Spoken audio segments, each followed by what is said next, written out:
So I heard about this couple that they were celebrating their 60th. Actually, wrong. They were actually 60 years old, the two of them. They were celebrating now this wedding anniversary. And so God sent an angel to them. And the angel said, God is so impressed with you. You are so faithful to God, that God would like to grant each one of you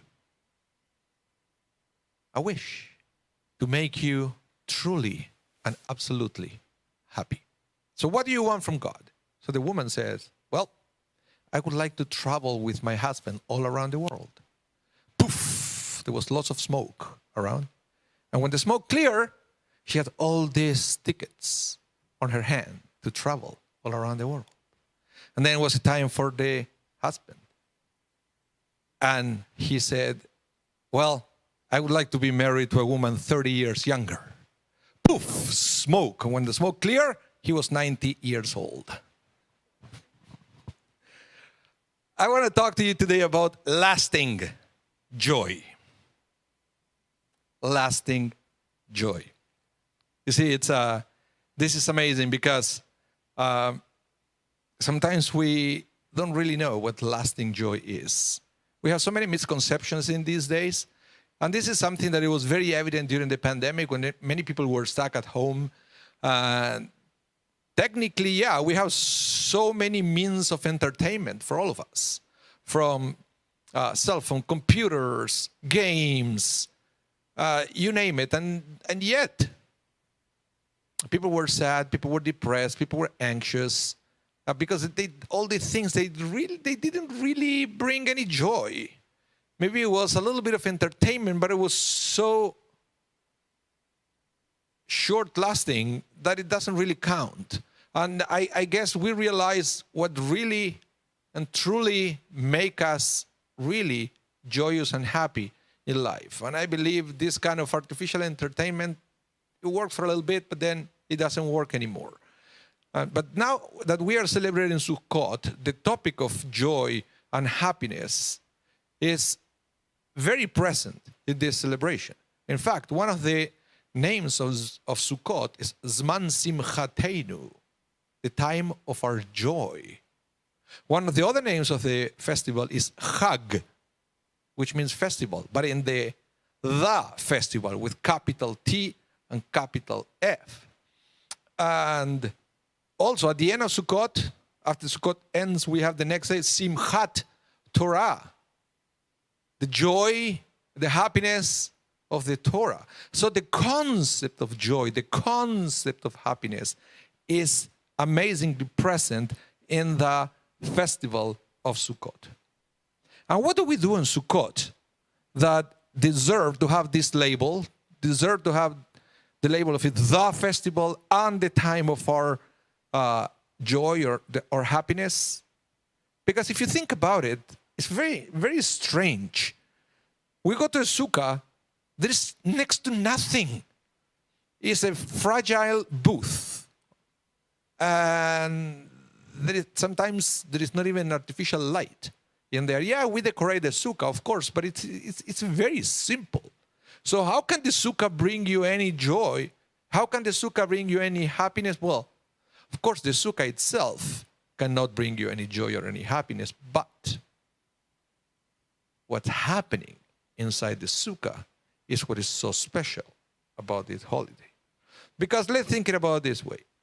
When you come with your friends, with your family inside the sukkah, and you don't have any kind of artificial entertainment, what do you have? Well, you have each other's company. And that concept, that moment of each other's company is what is called the Zman Simchateinu. That is what it can bring us real joy, real happiness. That is the power behind strong relationships. When we find meaningful times with our friends, with our families, that actually can bring joy, but it's a different kind of joy. It's just a long, lasting joy, because it also comes with a sense of fulfillment. And it's interesting because Sukkot, as I mentioned, it is the festival of the joy and the happiness. But there is another name for Chag Sukkot, and it's Chag HaAsif, the festival of the ingathering. And what is this?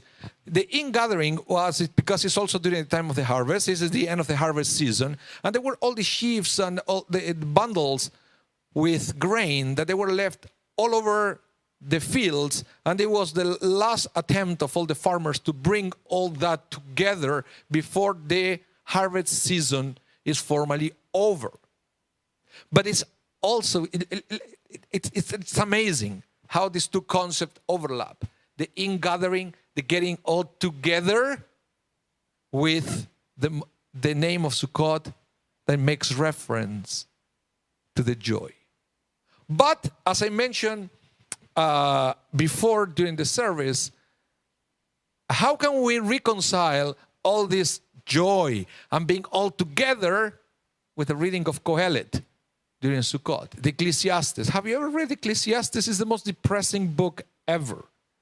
And the tradition is to read it during Sukkot. In fact, the Midrash said that King Solomon, which in theory is the author of the book of Kohelet, used to read this text in public during the festival of Sukkot to teach everybody that was present there. But there is something very interesting about Sukkot. I don't know how many of you know this, that at Sukkot we sacrifice 70 bulls, which is an insane amount of animals. No other festival will have this amount of animals sacrificed during the festival. Why do we need to sacrifice that many animals? Because Sukkot was something that we celebrate not only among Jews, but actually everybody was invited to join the Jewish people in the celebration of Sukkot. They have mandatories from all other nations that they will come to Jerusalem, and they actually will have an opportunity to participate on these rituals at the temple. So these 70 bulls that we sacrificed back then were not only to celebrate Jews, but also to celebrate all the nations of the world. So there is no more interfaith, if you want, festival in the Jewish calendar than Sukkot, when we recognize the importance of the Jewish people, but also we recognize the importance of every nation of the world, and we sacrifice on their behalf to God. So now you have to imagine, in Jerusalem during Sukkot, lots of Jews, but also lots of non-Jews.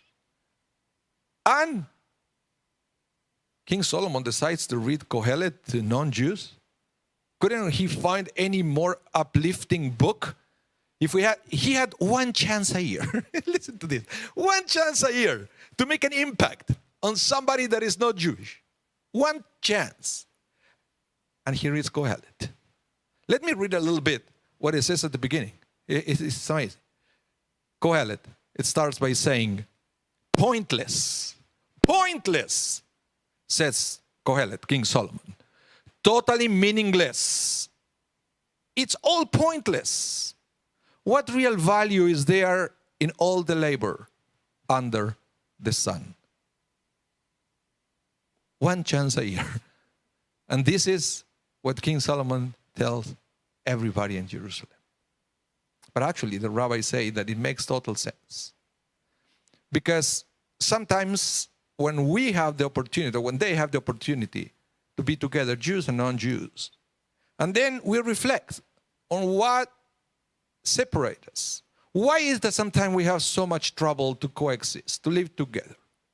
Why we keep making boundaries? Well, says King Solomon here to everybody, he said, hey, listen to me for a minute, now that I have you all together.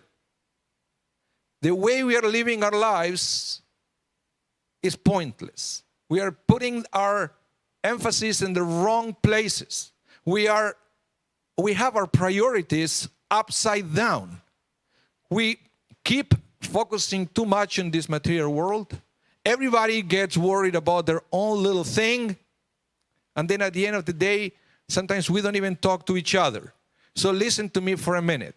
Everything that we do, the way we treat each other, It's all pointless. We are not going to go anywhere with that kind of attitude. And even if you think that you are doing great, you're not. Because everything we do has a consequence. And it's interesting the way he said it, because he said, everything is pointless under the sun. Why would he say under the sun? And the explanation is under the sun represents this world. But perhaps if we can work together on things that are above the sun, in the sense that we can add spirituality and values to the world, that is not pointless. That is all the opposite. And if we can do it together, it's even better. That's why Solomon has one chance to make an impact.